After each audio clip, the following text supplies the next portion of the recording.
우리 옆에 계신 분들과 인사하실 때에 우리도 주님 앞에 충성합시다. 이런 인사 같이 나누실까요?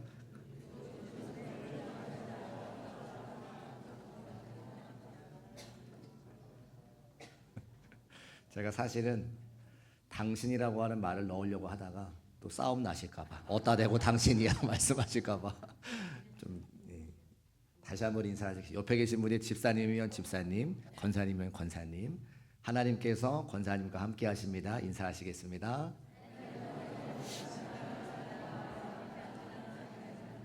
네. 12시 13분인데요. 35분까지는 말씀을 마칠 테니까 걱정하지 말고 함께 말씀 나눴으면 좋겠습니다. 여호수아 말씀 계속해서 전하고 있는데 여호수아가 두 부분으로 크게 나눠집니다. 첫 번째 부분은 전반부는 12장까지 지난주까지 말씀이 전반부에 된 거고 13장부터 마지막 24장까지 후반부가 됩니다. 그러면 오늘 전하는 말씀이 산으로 치자면 맨 정상 위에서 말씀을 전하는 거고 이제는 내려오는 그런 단계인 거죠. 정리가 된다고 하는 겁니다. 그래서 어느 누가 저에게 언제까지 여호수아 설교할 것인가 여쭤보셨는데 이제 곧 끝납니다. 곧 끝나니까 마무리 잘 할 수 있도록 같이 말씀에 집중해 주시고 함께 나눴으면 좋겠습니다. 오늘 13장 1절 말씀이 이렇게 시작하는데요. 여호수아가 나이가 많아 늙음에 여호와께서 그에게 이르시되 너는 나이가 많아 늙었고 얻을 땅이 매우 많이 남아있도다. 오늘 이덕기 장로님 은퇴하시는 은퇴 산하 예배 시간에 만약에 이 말씀을 이덕기 장로님께서 본인의 삶에 적용하신다면 나는 나이가 많아서 70에 은퇴하는데 아직도 교회가 회복할 일이 많고 더 많은 사명 감당해야 되는데 어떡하는가 라고 하는 마음에 걱정을 하실 수 있다고 하는 이야기입니다. 여호수아도 지금 90세의 나이에 지금 이 성경에 기록되어져 있고 110세에 죽게 되어지는데 나머지 남아있는 20년의 세월 동안 남아있는 많은 가나안 땅을 다 정복해야 되는데 지금 나이가 많으니 그 일을 어떻게 감당할 수 있을까? 이런 마음과 걱정을 가지고 오늘 본문 말씀이 시작하고 있는 것이죠. 또 한 가지 재미난 것은 여호수아의 이야기로 13장을 시작했는데 이 13장 8절 이하부터 33절 말씀에까지 가보면 계속해서 모세의 이야기를 합니다. 여호수아서는 여호수아가 주인공이고 이스라엘 백성들이 가나안을 정복하는 이야기인데 그 중간에 모세의 이야기가 등장하더니 13장 전반에 보면 모세와 여호수아 이야기로 함께 나오는 것을 보게 되어지는 거죠. 우리 8절 말씀 같이 한번 읽어보겠습니다. 시작. 므낫세 지파와 함께 르우벤 족속과 갓 족속은 요단 저편 동쪽에서 그들의 기업을 모세에게 받았는데 여호와의 종 모세가 그들에게 준 것은 이러하니 여호와의 종 모세가 그들에게 준 것은 이러하니 모세의 이야기를 한다는 거죠. 또 끝에 보면 32절 말씀에 요단 동쪽 여리고 맞은편 모압 평지에서 모세가 분배한 기업이 이러이러하다. 여호수아가 중심이고 책 이름도 여호수아고 그죠? 여호수아로 시작하는 13장 1절에서부터 쭉 나오다가 갑자기 모세 이야기로 마무리되는 것을 보게 되어집니다. 그러면 왜 이렇게 1절을 시작하면서 모세가 나이 많아서 하나님 품에 갈 때가 되었고 그러나 여전히 정복해야 될 땅은 많고 또 모세 이야기로 끝나는 것이 아니라 여호수아 예로 끝나는 것이 아니라 모세에 관련한 이야기가 계속해서 나오는 것은 도대체 무슨 이유 때문인가라고 성경을 읽으면서 우리가 질문해 봐야 된다고 하는 것이죠. 제가 결론부터 오늘 시간이 많지 않으니까 결론부터 말씀을 드리면 하나님께서 모세가 아니라 하나님께서 여호수아가 아니라 하나님께서 친히 이스라엘 백성들을 이끌어 가시니 걱정하지 말아라, 염려하지 말아라, 너에게 맡겨진 일에 충성하라 우리에게 말씀하고 있는 본문이기 때문에 그렇습니다. 다시 한번 말씀을 드립니다. 하나님께서 이스라엘 백성들과 이 말씀을 읽는 사랑하는 성도들에게 모세도 언젠가 때가 되면 하나님이 불러가실 것이고 여호수아도 언젠가 때가 되면 불러갈 거고 여기 서 있는 저와 여러분도 언젠가 때가 되면 다 하나님 품으로 불러갈 것이지만 하나님께서는 오늘 우리에게 모세와 같이 여호수아와 같이 당신의 사명을 맡겨주시고 그 일에 대해서 걱정하지 않도록 염려하지 않도록 우리의 삶을 지키시고 인도하시는 것을 말씀하시기 위해서 13장 1절로 마지막 32절까지 말씀 우리에게 허락하셨다고 하는 것이죠. 그 말씀의 근거가 어디냐면 우리가 함께 읽은 6절의 말씀입니다. 6절의 말씀을 다시 한번 같이 읽어보겠습니다. 6절 화면에 올려두시고요. 같이 한번 읽어볼까요? 시작. 또 레바논에서부터 미스르봇 마임까지 산지의 모든 주민 곧 모든 시돈 사람의 땅이라. 내가 그들을 이스라엘 자손 앞에서 쫓아내리니 너는 내가 명령한 대로 그 땅을 이스라엘에게 분배하여 기업이 되게 하되. 아멘. 중간에 보시면 주어가 분명히 나와 있습니다. 내가 그들을 이스라엘 자손 앞에서 쫓아내리니. 같이 한번 따라 하실까요? 내가 그들을 이스라엘 자손 앞에서 쫓아내리니.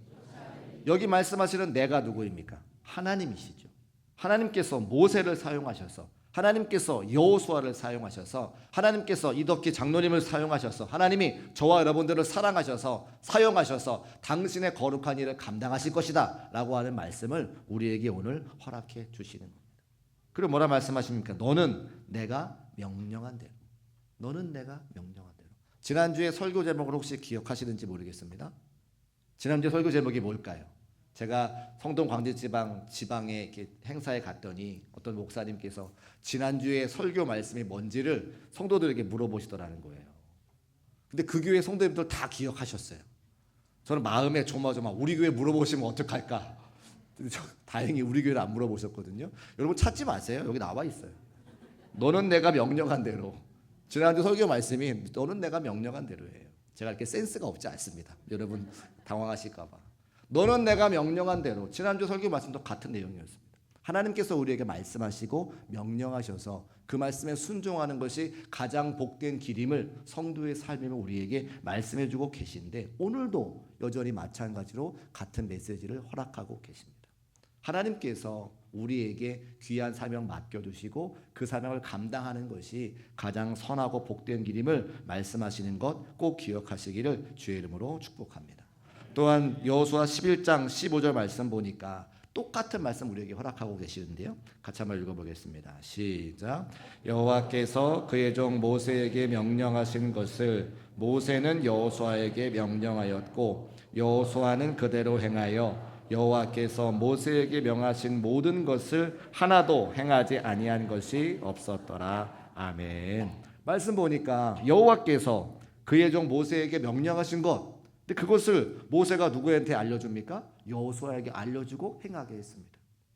그래서 여호수아가 모세가 명령한 대로 그대로 행했기 때문에 여호와께서 모세에게 명령하신 모든 것을 다 행했다는 말씀이 11장 15절의 말씀인 거예요. 그러면 일을 시키시는 주체가 누구입니까? 여호와시죠. 여호와께서 모세에게 시키시고 모세가 여호와에게 전달해서 최초의 하나님의 시키신 거룩한 사명을 잘 감당할 수 있도록 그들의 모든 삶을 인도하셨다고 하는 사실을 말씀을 통해 알 수가 있습니다. 사랑하는 중국교회 성도 여러분, 우리가 구원받은 것은 하나님의 선한 뜻과 계획이 있기 때문에 우리가 구원받은 것을 꼭 기억하시기를 주의 이름으로 축복합니다.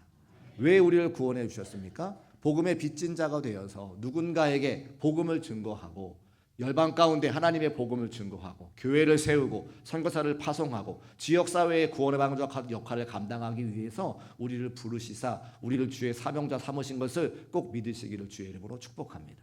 또 우리의 사랑하는 자녀들, 자손들에게 하나님의 말씀을 가르치지 않으면 그들이 백지와 같은 상태에서 아무것도 신앙생활을 할 수 없으니 그들에게도 선교하는 마음을 가지고 하나님의 말씀을 가르쳐라. 그 일 때문에 우리를 구원하시고 성도로 불러주셨다고 하는 거예요.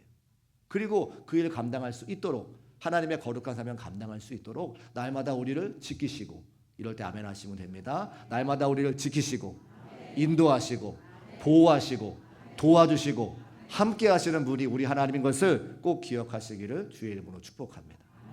자, 그러면 그렇게 우리를 불러주시고 우리를 사용하시는 그 하나님 앞에 우리가 어떤 자세를 가지고 삶을 살아가고 사명을 감당하는 거냐. 부족한 저의 이야기를 하는 것을 용서하시기를 바랍니다. 저는 부목사를 11년 하고 오늘과 같이 여러분과 함께 신앙생활하고 있습니다. 제가 부목사를 2번 했는데 3년 하고 8년 했습니다. 첫 번째 3년 가운데는 열심히 할 수밖에 없는 이유가 있었습니다. 교회를 개척했는데 여러 가지 핑계와 이유가 많았어요. 전도를 해야 되는데 늘 제가 핑계하는 것. 개척교회에 사람이 없어요, 하나님. 전도하고 싶은데 저를 도와줄 사람이 없어서 전도 못합니다. 하나님, 개척교회에 돈이 없어요. 헌금하시는 분이 없으니까 개척교회에 전도하려고 해도 전도지가 없어가지고 전도 못하겠어요. 근데 정작 제가 게을렀기 때문에 전도하지 않은 거죠. 근데 제가 게을르는 핑계를 가지고 하나님께 사람이 없다, 돈이 없다 핑계를 했습니다. 그렇게 핑계하다가 제가 부목사로 처음 시작하는 그 교회는 규모가 있는 큰 교회라서 물질도 있고 사람도 있고 시간도 있으니 제가 핑계할 수가 있습니까? 없습니까? 없죠. 그동안 제가 해놓은 말이 있잖아요. 돈만 있으면 하겠다고, 사람만 있으면 하겠다고 하나님께 말씀드렸으니까 돈도 있고 사람도 있는 교회에서 열심히 전도하고 또 교회를 세워가고 좋은 결실들이 있었습니다. 그렇게 할 때에 제 속마음에는 어떤 마음이 있었냐면 거봐 나 이렇게 잘하는 사람인데 돈도 있고 물질도 있고 사람도 있으니까 이렇게 좋은 결과를 낼 수 있잖아 라고 스스로 생각했다는 거죠. 그 두 번째 사역을 하러 갔습니다. 역시 그 교회도 물질도 있고 사람도 있고 또 조직도 있어서 첫 번째 했던 사역의 경험에 힘입어서 더 두 번째는 더 잘하는 일들을 많이 했습니다. 그래서 교회가 뭐가 안 된다 그러면 다 저에게 최종적으로 일이 오게 되고 그 일들을 잘 감당함으로 교회의 부흥과 여러 가지 좋은 결과들을 얻게 되었죠. 그러면서 제 안에 마음 가운데 무슨 마음이 있었냐면 교만한 마음이 싹 드는 거예요. 나 없으면 안 돼. 이 교회는 나 없으면 안 돼. 근데 실제로 그런가요? 절대 그렇지 않습니다. 여러분, 우리 한 사람이 빠져도 저 한 사람 없어도 하나님께서는 당신의 일을 이루어 가시는 것을 꼭 기억하시기를 주의 이름으로 축복합니다. 우리가 부족하고 연약하지만 하나님께서 우리를 사명자로 부르시고 우리에게 귀한 사명을 맡겨주신 것은 전적인 하나님의 은혜이지 우리가 뭘 잘해서 우리가 뭘 능력이 있어서 우리가 착해서 우리가 물질이 많아서 그렇지 않은 것을 우리 스스로가 잘 알고 있는 거죠. 오늘 장로님께서 은퇴하시면서도 같은 고백을 하셨습니다. 여기까지 나를 인도하시는 분은 하나님이시고 그 모든 사명을 감당할 수 있게 하시는 분은 오직 하나님의 은혜였다고 고백하는 우리 장로님의 그 고백이 너무나 귀한 것은 우리 모두의 고백이 돼야 되기 때문에 그렇습니다. 하나님께서 우리를 구원하시고 우리를 당신의 사명자로 삼아 주신 것은 전적인 하나님의 은혜이지 나 한 사람 없어도 우리 교회는 얼마든지 잘 될 수 있고 하나님께서 다른 사람 세워서라도 그 일을 능히 하실 수 있는 분이니 내가 쓰임 받으면 내가 그 일에 세워졌으면 그저 감사함으로 겸손함으로 순종할 수 있는 우리 중국교회 모든 성도의 삶이 되시기를 주의 이름으로 축복합니다. 그래서 그 이후에 제가 부목사 사역한 이후에 모든 사역의 자리에서 제가 한 번도 저를 나타내 본 적이 없어요. 오직 하나님께 영광 올려드리고 내가 없으면 다른 사람을 세우셔서 주의 일을 감당하실 것이니 오늘 쓰임받는 오늘 이 자리가 너무나 소중하고 감사하다. 그런 마음 가지고 사역 감당하니까요. 화를 낼 일도 없고요. 누구와 만나서 다툴 일도 없고요. 그저 쓰임받는 게 감사하고 찬양과 영광을 올려드리는 삶이 될 수밖에 없다는 걸 제가 알게 되었다는 거죠. 여러분은 어떻습니까? 오늘 우리를 구원해 주시고 중국교회 함께 모여서 예배하게 하신 하나님 앞에 찬송과 감사와 영광을 올려드리되 나에게 하나님의 거룩한 사명 맡겨주셨다면 그 자체가 은혜인 것을 기억하고 감사하고 겸손하고 순종함으로 주의 사명을 잘 감당할 수 있는 저와 여러분 되시기를 주의 이름으로 축복합니다. 성경에는 그런 사람들이 많이 기록되어져 있는데 딱 두 사람 이야기만 하고 말씀 마치겠습니다. 한 사람은 아브라함이고 한 사람은 롯입니다. 우리가 잘 아는 것처럼 아브라함은 믿음의 조상으로서 지금까지 예수 믿는 많은 사람들에게 인정받고 존귀함을 받는 아브라함이죠. 믿음의 조상이기 때문에 그렇습니다. 근데 그의 조카 롯은 어떻습니까? 소돔과 고모라를 선택했을 때에 그가 멸망의 땅으로 좋지 않은 삶의 결과를 맞이한 것을 다 알게 됩니다. 근데 그 차이가 무엇이냐? 성경에 정확하고 분명하게 우리에게 기록하고 있는데요. 창세기 13장 우리 9절과 10절 말씀 보시고 한번 파악해 보도록 하겠습니다. 함께 읽어보겠습니다. 시작. 내 앞에 온 땅이 있지 아니하냐? 나를 떠나가라. 네가 좌하면 나는 우하고 눈을 들어 요단 지역을 바라본즉 소알까지 온 땅에 물이 넉넉하니 여호와께서 소돔과 고모라를 멸하시기 전이었으므로 여호와의 동산 같고 애굽 땅과 같았더라. 아멘. 하나님께 심판받은 소돔과 고모라가 심판받기 전에 성경이 우리에게 뭐라고 이야기하냐면 여호와의 동산 같고 어딥니까? 에덴 동산 같았다는 거예요. 좋은 땅이라는 이야기겠죠. 애굽 땅과 같았더라. 애굽 땅은 오늘날의 이집트인데 이집트가 좋은 땅인 것은 옆에 나일강이 있기 때문입니다. 홍수가 범람하면 위에서부터 퇴적물이 내려와서 강 하구에 쌓이게 되는 거죠. 그 땅은 비옥한 땅이기 때문에 뭘 하지 않아도 그냥 씨앗만 심으면 몇십 배의 결실을 얻을 수 있는 좋은 땅이었습니다. 그래서 그 땅에 결실이 풍성하니까 문화가 발달하고 당시의 미국처럼, 지금의 미국처럼 전 세계를 다스리는, 전 세계를 좌지우지할 수 있는 그런 나라가 바로 이집트, 애굽이었다고 하는 거죠. 소돔과 고모라를 멸하시기 전에 그 땅이 에덴 동산 같았고 애굽 땅과 같았다고 하는 말은 그 땅은 축복의 땅이라고 하는 말을 우리에게 하고 있는 거예요. 근데 그때 그 땅을 누가 선택했습니까? 롯이 선택했다는 거죠. 왜요? 아브라함과 롯이 함께 살고 있는데 그들의 가축들이 서로 다투고 있기 때문에 한편에 서로 갈라서 서로 상대방 반대쪽에서 살자 이렇게 이야기하고 먼저 선택권을 주죠. 그 롯이 눈을 들어서 자기가 볼 때에 소돔과 고모라가 여호와의 동산 같고 애굽 땅과 같으니 그 땅을 선택한 겁니다. 근데 그 땅을 선택할 때 성경이 우리에게 말하는 주어가 무엇인지를 정확하게 확인해 봐야 돼요. 자, 다시 말씀 보시고 중간에 보시면 10절부터 다시 한번 읽어볼까요? 10절 말씀 읽어보겠습니다. 시작. 이에 롯이 눈을 들어 요단 지역을 바라본즉. 수도. 누가 눈을 들어서 요단 지역을 바라봤습니까? 롯이 눈을 들어 요단 지역을 바라봤다. 눈을 들어 좋은 땅을 바라본 것이 롯이었다고 합니다. 자기 삶에 자기의 경험과 자기의 지혜와 자기의 지식으로 저 땅은 좋은 땅이니까 저 땅을 취해야 되라고 결정했다는 이야기입니다. 그러면 반대로 아브라함은 어떻게 선택을 했느냐? 14절 말씀 올려두시고 같이 한번 읽어보겠습니다. 14절 시작. 롯이 아브라함을 떠난 후에 여호와께서 아브라함에게 이르시되 너는 눈을 들어 너 있는 곳에서 북쪽과 남쪽 그리고 동쪽과 서쪽을 바라보라. 아멘. 분명한 차이를 확인하셨습니다. 롯은 스스로 눈을 들어 소돔과 고모라를 선택했다라면 아브라함은 여호와께서 이르시되 너는 눈을 들어 하나님 아버지께서 말씀하시는 그 말씀을 듣고 순종하여서 눈을 들어 북쪽과 남쪽, 동쪽과 서쪽을 바라보고 그 땅을 취했다라고 성경이 분명히 우리에게 두 사람의 삶을 비교하고 이야기해주고 있습니다. 롯은 자기 소견에 오른 대로 자기의 경험대로 자기의 지식대로 땅을 선택하고 아브라함은 그의 눈을 들게 하셔서 그의 말씀에 순종하여 선택한 북쪽과 남쪽과 동쪽과 서쪽. 결과는 어떻게 됐습니까? 아브라함은 믿음의 조상이 되었고 소돔과 고모라는 멸망해서 저주받은 인생에 롯이 들어가게 되는 것이죠. 우리의 삶은 이와 같이 단순하지만 너무나 정확하게 하나님께서 구별해 놓았습니다. 하나님의 말씀을 듣고 그 말씀에 선택하여 순종하는 자들에게는 하나님께서 복을 허락해 주시되 하나님의 말씀에 순종하지 아니하고 자기 뜻과 생각대로 삶을 걸어가는 자들에게는 결과가 무엇인지 우리에게 말씀해 주고 있는 것이죠. 사랑하는 성도 여러분, 하나님께서 우리를 불러주시고 우리를 구원해 주시고 사명자 삼아 주신 것은 당신의 거룩한 일을 우리에게 맡기시기 위함일 때에 하나님의 말씀에 순종하는 자와 하나님의 말씀에 순종하지 아니하고 자기 뜻대로 인생을 걸어가는 사람들의 결과는 너무나 큰 것을 말씀을 통해 확인할 수가 있습니다.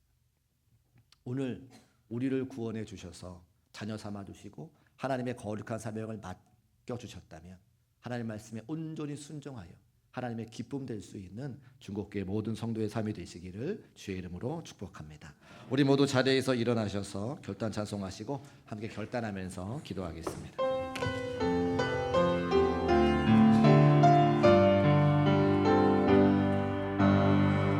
다른 찬송가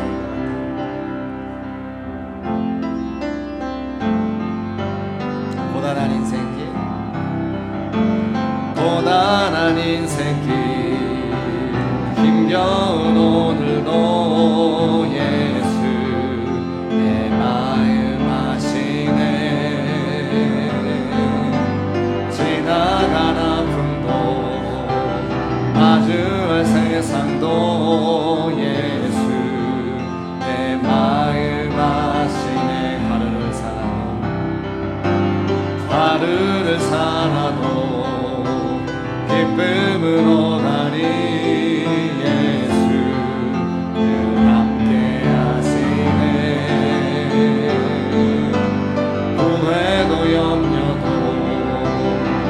온전히 맡기리 예수 늘 함께 하시네 믿음의 눈 들어 주를 보리 이 또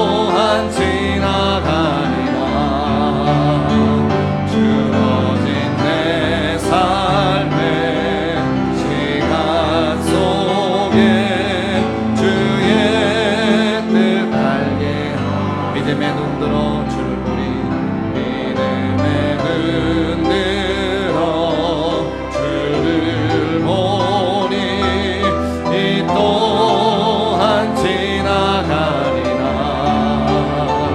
주어진 내 삶의 시간 속에 주의 뜻 알게 하소서 주의 뜻 알게 하소서. 우리 이 시간 함께 합심하여 기도할 때에 하나님께서 우리를